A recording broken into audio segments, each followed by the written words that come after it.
চলতি আমন মৌসুমে শুধু বগুড়ায় সদর উপজেলায় চাল সংগ্রহের লক্ষ্যমাত্রা পূরণ হয়েছে। অন্য উপজেলাগুলোতে লক্ষ্যমাত্রা পূরণ না হওয়ায় ৭,০০০ মেট্রিক টন চাল সংগ্রহে ঘাটতি রয়েছে। জেলা খাদ্য নিয়ন্ত্রক জানান, চুক্তিবদ্ধ মিলারদের মধ্যে শুধু মেঘনা গ্রুপের রাইস মিল চাল সরবরাহ করায় সদরের লক্ষ্যমাত্রা অর্জিত হয়েছে।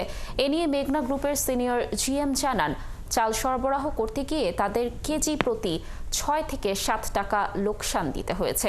এ নিয়ে জেলা খাদ্য নিয়ন্ত্রক জানান, যারা চুক্তি অনুযায়ী চাল দিতে পারল না তাদের বিরুদ্ধে ব্যবস্থা নেওয়া হবে। এস.এম. আবু সাইদের প্রতিবেদন। কালার এক্সপার্ট, জর্জ স্যাপ এবং মাইল্ড অন হ্যান্ডস টেকনোলজি সমৃদ্ধ অরিক্স ক্রিস্টাল ওয়াশ আপনার লন্ড্রি এক্সপার্ট।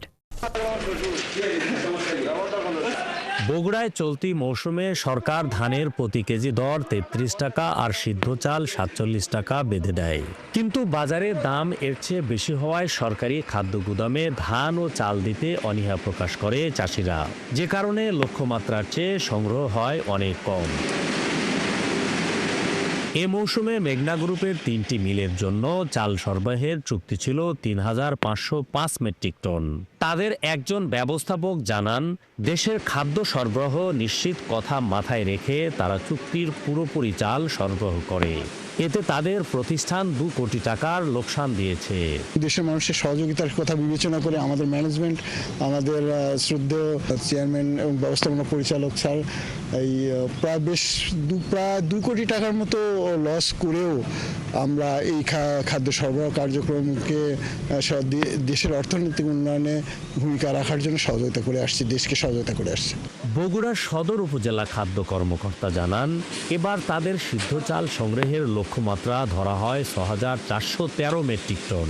এর মধ্যে ৩,৫০৫ মেট্রিক টন সরবরাহ করেছে মেঘনা গ্রুপ। মেঘনা গ্রুপের তার যে টার্গেটটা যেটুকু দেওয়া হয়েছিল প্রায় ১৫০০-১৬০০ মতো পুরোটাই তারা দিয়ে দিছে। তবে শুধুমাত্র যে বাকিটুকু আছে সেটা হলো আতপ, এবং যে আতপটা দিচ্ছে সেটা হলো খুব উন্নত মানের আতপ, এবং এই আতপ সারা বাংলাদেশের মধ্যে সমাদৃত আতপের কোয়ালিটির দিক থেকে, যেটা আমরা মেঘনা গ্রুপের কাছ থেকে পেয়েছি।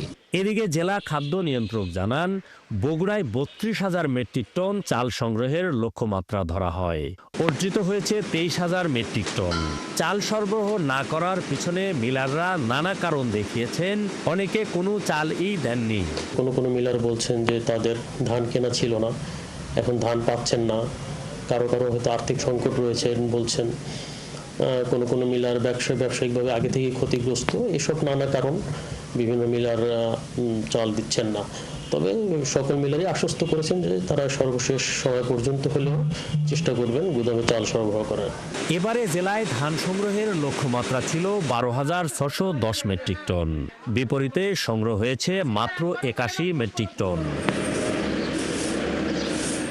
এস.এম. আবু সাইদ, ৭১, বগুড়া।